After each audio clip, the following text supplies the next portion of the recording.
ఏమైనా ఆయన చిరస్మరణీయుడని నేను అనుకుంటున్నా. ఎందుకంటే ఆయన చనిపోయారని నేను ఇప్పటికీ అటు ఫీలింగ్ ఎందుకంటే అది భరించలేని ఇబ్బంది. మూర్తి గారికి నాకు ఉన్న బాధ్యత ఏంటంటే ఒక మాట నేను పంచాయతీ కుదరతున్నప్పుడు ఆది మోటార్ వస్తుంటే ఈయన నుంచి ఒక పరిగెత్తుకుంటా వెళ్ళి ఆయనతో బయలుదేరి చెప్పాలి, మీ అమ్మ కొట్టేస్తున్నారు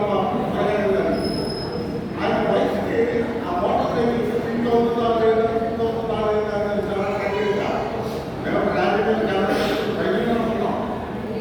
యాక్షన్ అనగానే పరిగెత్తుకుంటా వెళ్ళిపోయి ఖాళీకి ఎదురైతే ఆ వయసులో ఆయన పంజాబీ డైలాగ్ చెప్పి క్రికెట్లో వదిలేశాడు ఆయన.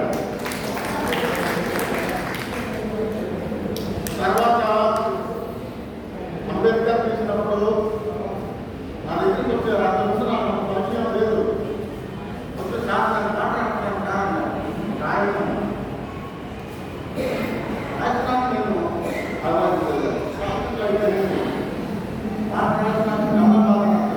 అంబేద్కర్ గారు చనిపోయినాక ఆ లాస్ట్ సీన్లో వచ్చే సన్నివేశానికి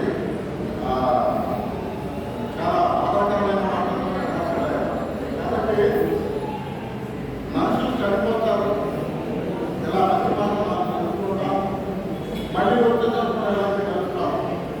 కాబట్టి ఈ అందరిలో సెంటర్లో శ్రీరామూర్తి గారి విగ్రహాన్ని ఆవిష్కరించే ఏర్పాటు ప్రభుత్వం చేయాల్సిందిగా నేను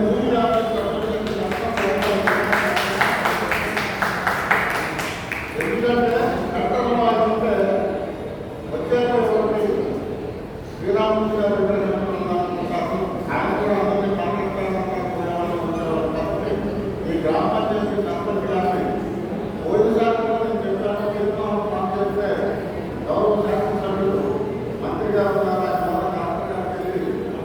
వచ్చే ఏడాది ఇదే రోజున ముందు శ్రీరామూర్తి గారి విగ్రహావిష్కరణ జరిగినాక జనార్దనమైన ఆయన కలీగ్స్ కానీ ఆయన శిష్యులు కానీ ఆయనతో ఉన్న కాంటాక్ట్ ఎవరైనా కానీ ఈ దిశగా పనిచేయాలని కోరుకుంటున్నా. మరొకసారి కుటుంబ సభ్యులకి నమస్కారం చేస్తున్నాను. నమస్కారానికి మీకు తల్లిదండ్రుల అత్యంత భావాన్ని తెలియజేస్తూ నమస్కారం.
జోహార్ జోహార్ జోహార్.